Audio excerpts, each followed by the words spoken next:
The airport manager's voice cut through the bustling terminal like a knife. "Sir, step away from the casket, now." But Marine Sergeant Daniel Rodriguez didn't move.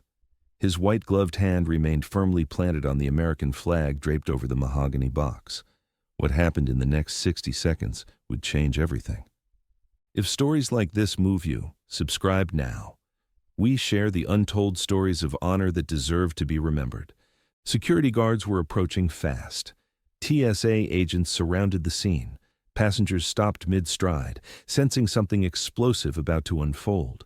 The manager's face was red with frustration, his clipboard trembling in his hands. This wasn't just another delay. This was a battle of wills that would define what honor truly meant. Rodriguez could feel every eye in the terminal watching him. Behind him lay a fallen warrior. In front of him stood bureaucracy at its worst. And around him, America was about to witness something that would restore their faith in what really matters. The manager stepped closer, his voice rising with authority. "This is not a funeral home. We don't do ceremonies here. Either step aside or security will remove you by force." Something in Rodriguez's chest tightened. Not fear, never fear, but the weight of a promise so sacred that breaking it would shatter everything he believed in. His voice was calm, measured, like thunder before a storm. "There are protocols, and then there is honor." The words hit the terminal like a lightning bolt. Conversations died. Even crying babies seemed to sense the gravity of what was unfolding. This Marine wasn't just protecting a casket, he was protecting the soul of America itself. A TSA agent moved forward, hand reaching toward his radio. "Sir, you're delaying operations. This area is restricted to authorized personnel only." Rodriguez slowly turned his head. His eyes locked onto the agent with the intensity of a man who had seen too much death and refused to let it be dishonored. "I am authorized. By duty. By brotherhood. By a promise I made to a dying man." The casket behind him held more than just a body. It held dreams that would never be fulfilled, conversations that would never happen, grandchildren who would never be born. Private first class. Ryan Sullivan was coming home, and Rodriguez would die before he let anyone treat him like cargo. The tension was electric. Security was closing in. The manager was reaching for his phone, probably calling for backup. But then something unexpected happened. A small voice cut through the chaos like a church bell on Sunday morning. "Mommy, why is everyone so angry at the soldier?" A little girl, no older than 6, had wandered up beside the crowd. She clutched a worn teddy bear with one missing eye, looking up at the adults with the kind of innocent confusion that only children possess. Her mother tried to pull her away, embarrassed by the scene they'd stumbled into, but Rodriguez knelt down slowly. "They're not angry at me, sweetheart. They just don't understand what I'm doing here." The girl tilted her head, her pigtails swaying as she studied his face with the unfiltered curiosity that only children possess. "What are you doing?" Rodriguez felt his throat tighten with emotion. He'd been holding back for days. "I'm making sure my friend gets home safely. He's been away for a very long time, and his family is waiting for him." "Is he in that box?" The simplicity of her question hit everyone within earshot like a physical blow. Yes, he was in that box. Ryan Sullivan, 23 years old, who would never again wake up humming country roads, or talk about his mother's lemon pie, or dream about fishing with his father at Crystal Lake. The manager's irritation faltered for just a moment. Even the TSA agents seemed to pause, suddenly aware that this wasn't just about regulations and schedules. This was about something far more profound. Now, in this moment of innocent questioning, Rodriguez's mind traveled back to where it all began. 3 weeks earlier, in the hell of Afghanistan's Helmand province, where young men learned what sacrifice truly meant and where brotherhood was forged in fire and blood. Ryan had been special from the first day Rodriguez met him. While other soldiers complained about the heat, the sand, the constant threat of death lurking around every corner, Ryan hummed John Denver songs and talked about home with the kind of pure love that reminded everyone why they were fighting. He carried a photo of his family everywhere, his parents standing proudly beside his sister Ashley in her graduation cap and gown, holding a diploma he wasn't there to see her receive. That photo was creased and worn from being handled so many times, but Ryan looked at it every single day. He'd talk about how his mother Linda would pack extra sandwiches in his school lunch, just in case his friends were hungry. How his father Thomas taught him to drive a tractor before he could reach the pedals properly. How his sister Ashley always made him laugh with her terrible jokes and her fierce determination to prove she was just as tough as any farm boy. Ryan came from Millbrook, Iowa, population 2,847, where everyone knew everyone, and the Sullivan family had been farming the same land for 3 generations. His mother Linda made lemon meringue pies that won the county fair 3 years running, a recipe passed down from her own grandmother. His father Thomas taught him that hard work and honor were the only things a man truly owned, values that meant more than money or fame. His sister Ashley was studying agricultural sciences, following in the family tradition while making her own mark on the world. The kid talked about them constantly, how Linda would sing lullabies when thunderstorms scared him as a child, her voice soft and comforting against the rage of nature outside. How Thomas showed him that fishing wasn't about catching fish. It was about sharing silence with someone you loved, about patience and peace, and the kind of understanding that didn't need words. How Ashley looked up to him even though she was smarter than he'd ever be, and how guilty he felt for missing her graduation to serve his country. On that final morning, Ryan had been more excited than usual. He'd received a letter from Ashley saying she was graduating with honors, just like he'd always encouraged her to do.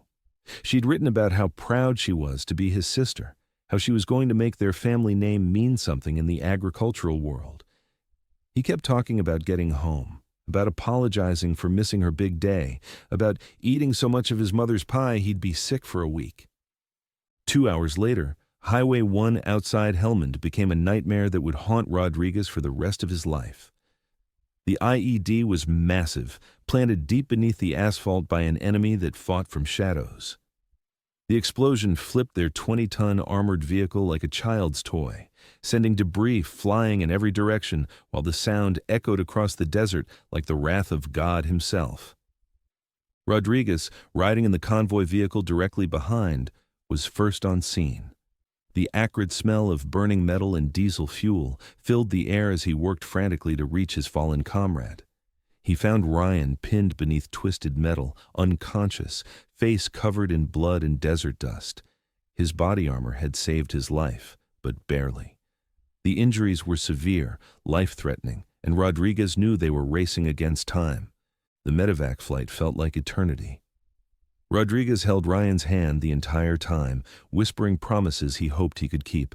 "Stay with me, Marine. Your family needs you. Ashley needs her big brother." But deep down, watching the medics work desperately to keep Ryan alive, he could see his friend slipping away with each passing mile. At Riverside Medical Center in Arlington, Virginia, Ryan fought for 3 agonizing days. The halls echoed with the steady beeping of machines and the hushed conversations of medical staff who had seen too many young warriors pass through their doors. His family drove through 2 nights to reach him, abandoning everything to be by his side. Linda arrived first, her weathered hands shaking as she held her son's hand. Thomas stood in the corner, trying to hide tears that wouldn't stop coming.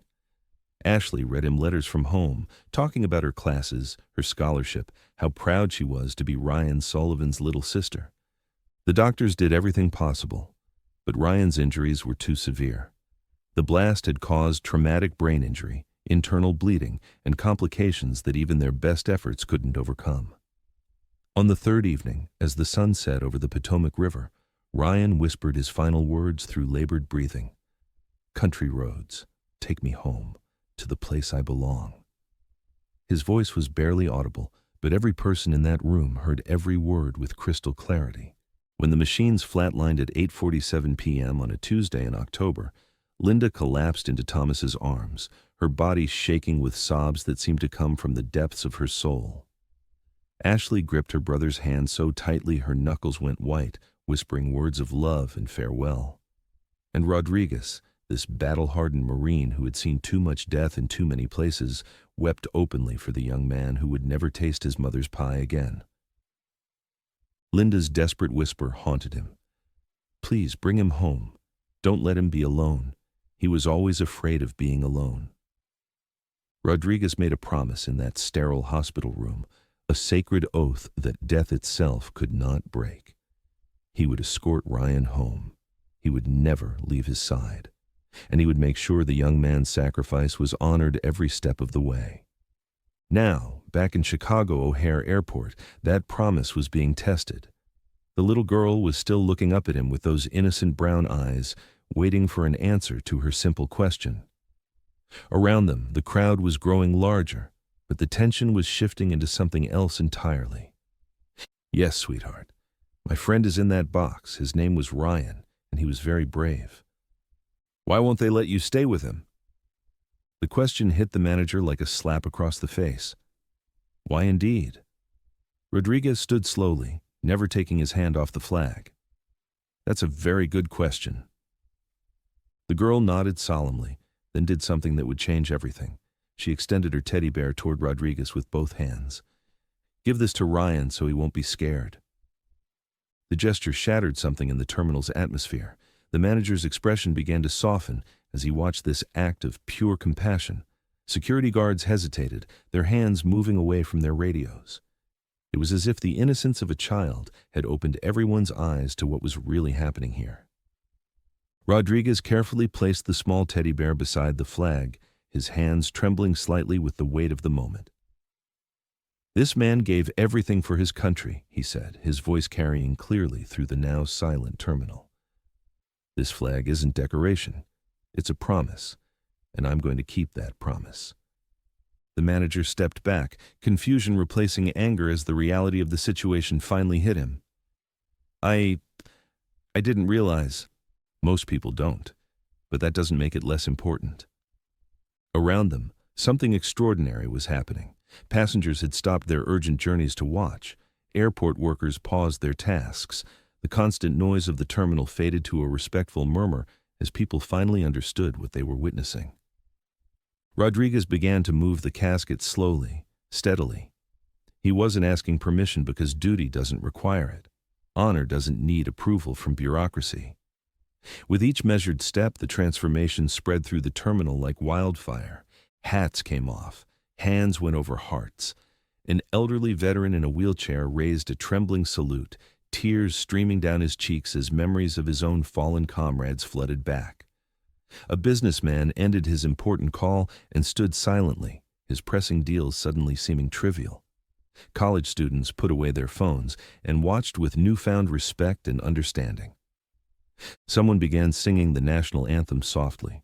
Others joined in, and suddenly, the entire terminal was united in something larger than themselves. This wasn't just about one fallen soldier anymore. This was about remembering what honor looked like, what sacrifice meant, what it truly means to be American. The procession moved through the terminal like a river of respect. Airport workers stopped and saluted. Flight attendants wept openly. Children asked their parents what was happening, and for once, the answers came easily. This was what heroes looked like. This was what sacrifice meant. This was what honor in action looked like. By the time they reached the family waiting at the gate, the entire concourse had fallen silent, except for the gentle singing and respectful applause. Rodriguez could see them now, Ryan's family, holding each other, waiting for their son and brother to come home one last time. Linda Sullivan collapsed the moment she saw the casket, her legs giving out beneath her as 23 years of memories came flooding back. Thomas caught her, his own face streaked with tears as he saluted with a trembling hand, his farmer's strength finally failing him in the face of such profound loss. Ashley dropped to her knees beside the casket, pressing her face against the flag, whispering words only her brother could hear. Rodriguez stood in respectful silence, his duty nearly complete. The terminal around them had become a sanctuary of respect and remembrance. Then, and only then, did he slowly release the flag, folding it into a perfect triangle with the precision that comes from years of practice and deep reverence. He knelt and placed it in Linda's hands, the fabric still warm from his touch. He didn't die alone. He was loved, he was honored, and he spoke of you all until the very end. The airport manager approached, his face flushed with tears he could no longer hide. I didn't understand. I'm sorry. So very sorry. Rodriguez nodded with forgiveness. Now you do. That's what he died for, so we could learn, so we could be better. Applause erupted throughout the terminal, not loud or showy, but slow, respectful, a chorus of understanding. It started with one person and spread like ripples until the entire terminal was united in recognition. Because in that moment, America remembered what honor looked like. A young man's final journey home had become a reminder of the price of freedom and the dignity that should accompany sacrifice. The little girl who had given her teddy bear walked up to Ashley and took her hand. No words were needed.